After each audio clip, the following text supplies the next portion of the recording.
बोलिए प्रेम से श्री सद्गुरुदेव महाराज की, श्री सच्चिदानंद भगवान की।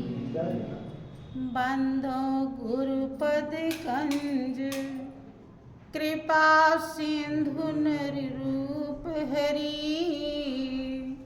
महामोह तम पुंज, जासु बचन रवि कर निकर। बंदों चरण सरोज गुरु, मुद मंगल आगार। जेहि सुमिरत जन होत हैं, भव सागर से पार। बंदों श्री गुरु पद कमल, सच्चिदानंद स्वरूप। जगतारण कारण प्रभु, प्रगति धर नर रूप। परम पुरुष गुरुदेव जी, शाश्वत शांति निधान। बार बार दंडवत करूं, सकल सुखों की खान।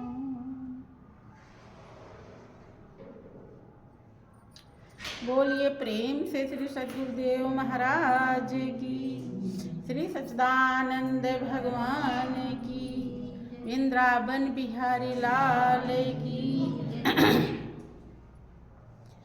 प्रेमी सज्जनों, वास्तव में एक कटु सत्य है, जब कभी सत्संग का अवसर मिलता है, जिसके जीवन में मिलता है, उस जीव के बहुत बड़े भाग्य होते हैं।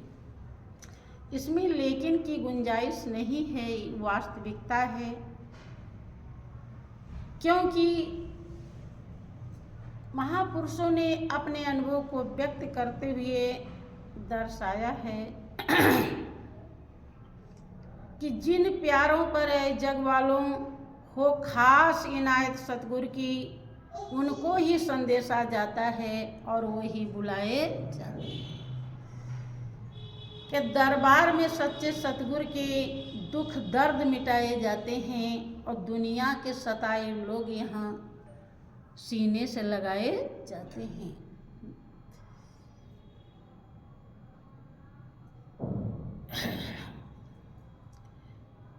जिस पर सतगुरु की बहुत बड़ी कृपा होती है, दया होती है, उनको ही संदेशा जाता है। लेकिन क्या हम समझ पाते हैं कि संदेशा जो आया, ये सतगुरु की दया और कृपा है, और सतगुरु की दया और कृपा हमारे लिए कितनी महत्वपूर्ण है। संदेशा जो आया है सत्संग का, लोग ग्रुप में डाला जाता है, पढ़ भी लेते हैं, फिर भी कुछ ही पहुंच पाते हैं, कुछ पहुंचते ही नहीं। जो पहुंचे हो सकता है वो थोड़ा समझे हों, लेकिन जो पहुंचे नहीं, इसका मतलब है कि वो बिल्कुल नहीं समझे। जबकि मनुष्य जीवन का सत्संग ही श्रृंगार है, सजावट है। अगर सत्संग नहीं मिला तो ये जीवन निरर्थक चला जाता है। इस जिंदगी की कोई कीमत नहीं मिलती। सत्संग नहीं किया, सत्य का संग नहीं किया तो कुछ भी नहीं किया। इसीलिए देखिए, अभी आप लोग भजन में सुन रहे थे कि गुरु पैया लागू नाम लखाए दे चरे। ये प्रसंग एक राजा का है, जिसका नाम धर्मदास था। और ये इसी कलयुग की बात है। कबीर दास जी कलयुग में आए थे और राजा धर्मदास कबीर के शिष्यों में शिरोमणि माने जाते हैं। उनका ये प्रसंग है, उन्हीं के अनुभव पर ये भजन बना हुआ है। एक समय का जिक्र आता है कि कबीर दास जी कपड़ा बुनने का काम कर रहे थे। उनकी कुटिया में आने वालों की लाइन लगी हुई थी। कपड़ा वो बुनते थे, जो पहले लाता था उसका पहले, और जो बाद में लाता था उसका बाद, नियम से। चूंकि वो बहुत ही पहुंचे हुए संत थे अपने समय के। संत अगर वास्तव में संत हैं तो वो नीति के विरुद्ध चलते नहीं। उसी में राजा धर्मदास भी पहुंचे हुए थे। राजा के रूप में नहीं थे, प्रजा के रूप में थे, ताकि कोई पहचान न सके। और क्यों पहुंचे? लोग राजा का कान भरते रहते थे कि ये फकीर पता नहीं कैसा है, क्या क्या बहकाता है, पता नहीं क्या क्या सिखाता है। क्योंकि ये दुनिया झूठे में ही जन्मती है, झूठे में ही मर जाती है। झूठे लेना, झूठे देना, झूठे चबेना, झूठे सोना, झूठे जगना। सच्चाई को कोई बिरले हासिल कर पाता है।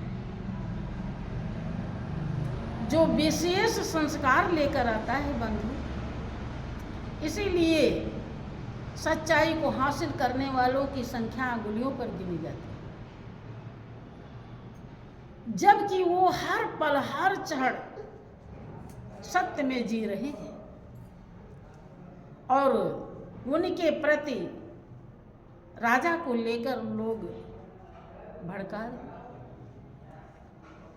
राजा देखने के लिए आए, देखें क्या होता है। जब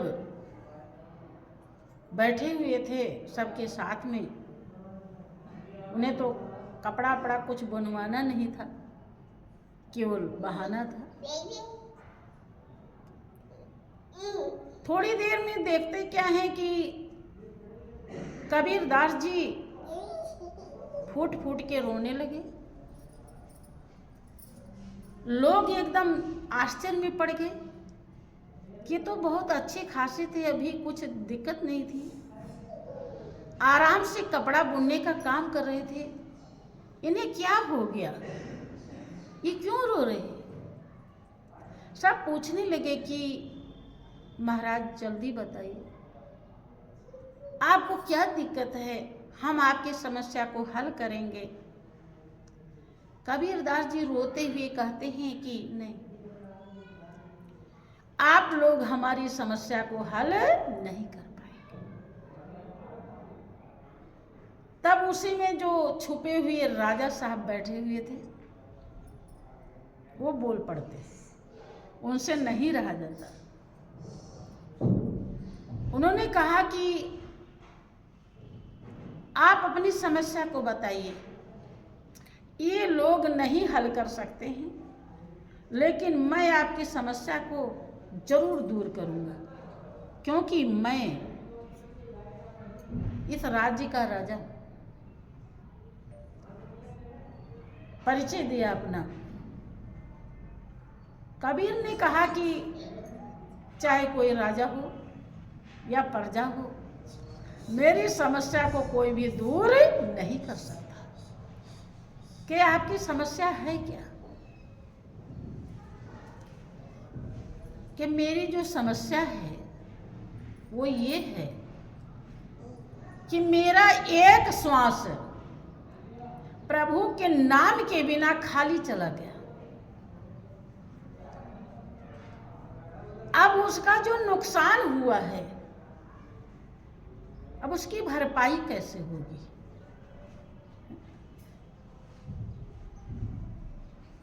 किसी ने कहा कि कैसे चुकाऊं इन श्वासों के मोल रे, जन्म देने वाले इतना तो बोल रे। दुनिया में अगर अनमोल है कुछ तो श्वास है, और श्वास में ही अनमोल खजाना रात दिन पैदा हो रहा है। उसको जो संभाल लेता है वो मनुष्य जीवन की कीमत को प्राप्त कर लेता है, और जो उसे संभाल नहीं पाता है वो जीवन की कीमत को गंवा देता है। बंधु,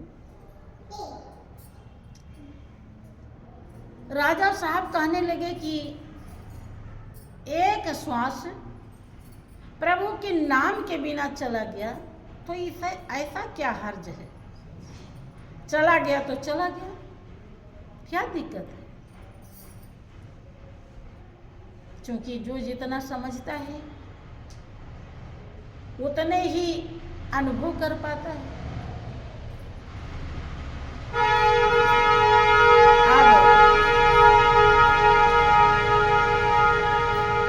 कबीर ने कहा कि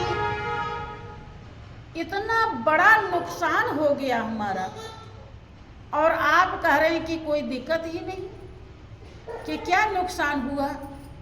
एक ही श्वास नाम के बिना खाली गया है, और तो सारे श्वास में आपने नाम का सुमिरन किया। एक ही श्वास खाली गई है ना, जिसमें सुमिरन नहीं हुआ। फिर इस इतना ज्यादा दुख प्रकट करने की क्या जरूरत? तब कबीरदास जी सच्चाई को समझाते हुए व्यक्त करते हैं कि कहता हूँ कहे जात हूँ, कहे बजाऊं ढोल, और श्वासा खाली जात है तीन लोक का मूल। कबीरदास जी कहते हैं कि डंका की चोट पे मैं समझा रहा हूँ कि श्वासा खाली जात है तीन लोक का मूल। तीनों लोक की संपदा देने के बाद भी एक श्वास वापस नहीं मिलेगी। तीन लोक का दौलत का नुकसान हो गया। आप कह रहे हैं कि एक श्वास खाली चला गया तो क्या भारी बात है? अब भारी बात इसलिए है कि तीनों लोक के दौलत का नुकसान हो गया, उससे ज्यादा कीमती। कि मैं डंका पीट के चिल्ला के कह रहा हूं, क्योंकि कोई झूठी बात हो तो चलो धीरे से भी कहो, ये तो सदा सत्य बात है। तब राजा धर्मदास की आंखें खुल जाती हैं। राजा धर्मदास को होश आ जाता है, उनकी चेतना जागृत हो जाती है कि एक गरीब आदमी है,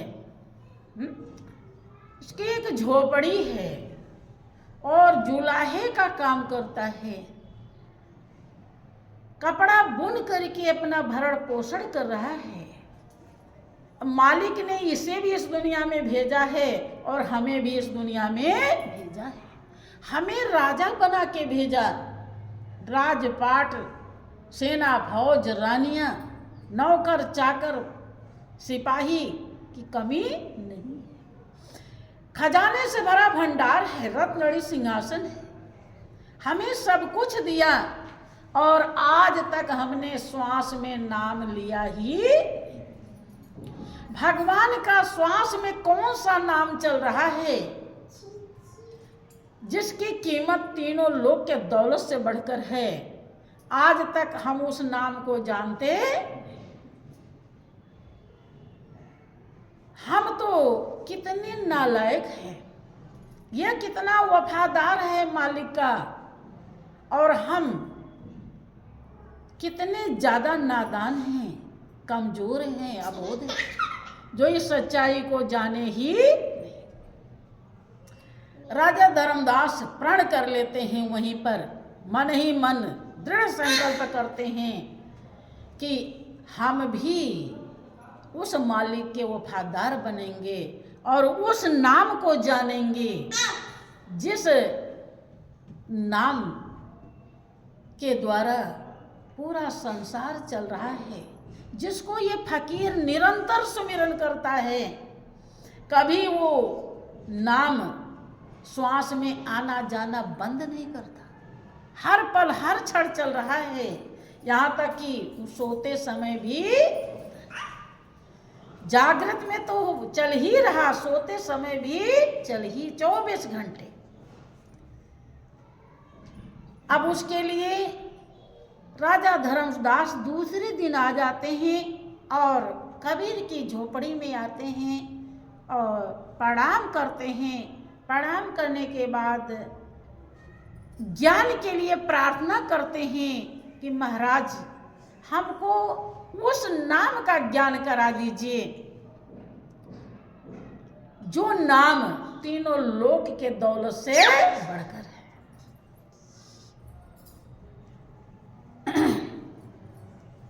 क्योंकि भाइयों बहनों, गुरु धारण करना इसीलिए जरूरी होता है।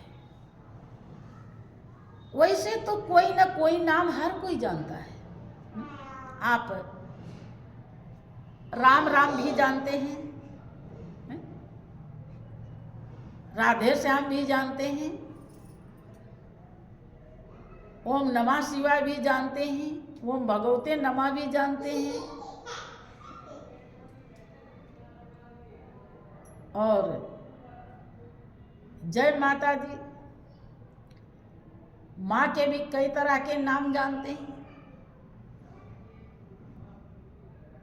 लेकिन माँ का जो नाम बताया जाता है, उस नाम को जब आप लेते हैं, या जब राधे राधे आप कहते हैं, या जब आप राम राम कहते हैं, या राधे श्याम कहते हैं, तो न राधे श्याम नजर आते हैं, न राम नजर आते हैं। कोई दिखाई पड़ता है नहीं। अब आपका नाम लेकर बुलाया जाए और आप आवे नहीं,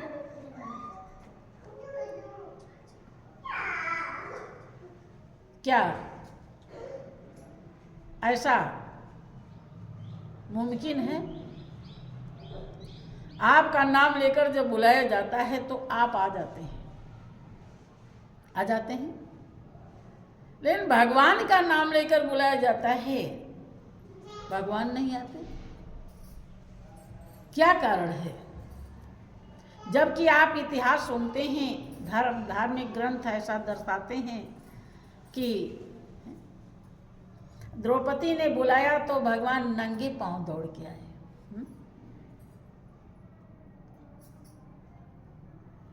द्वारिकापुरी से बुलाती हैं तो द्वारिकापुरी से आते हैं।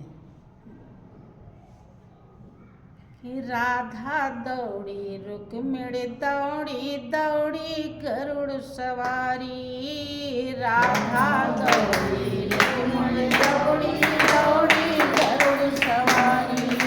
हस्तिनापुरी में जाए खड़े हैं, महफिल जुट गए भारी। अयो अयो रे बढ़इयो मेरो चीर, हरज सुनो बनवारी। अयो रे बढ़इयो मेरो चीर, हरज सुनो मेरे धारी। खींचे खींचे रे दुशासन मेरो चीर, अरज सुनो बनवारी, कीजे कीजे रे शासन मेरो धीर, जे सुनो बनवारी।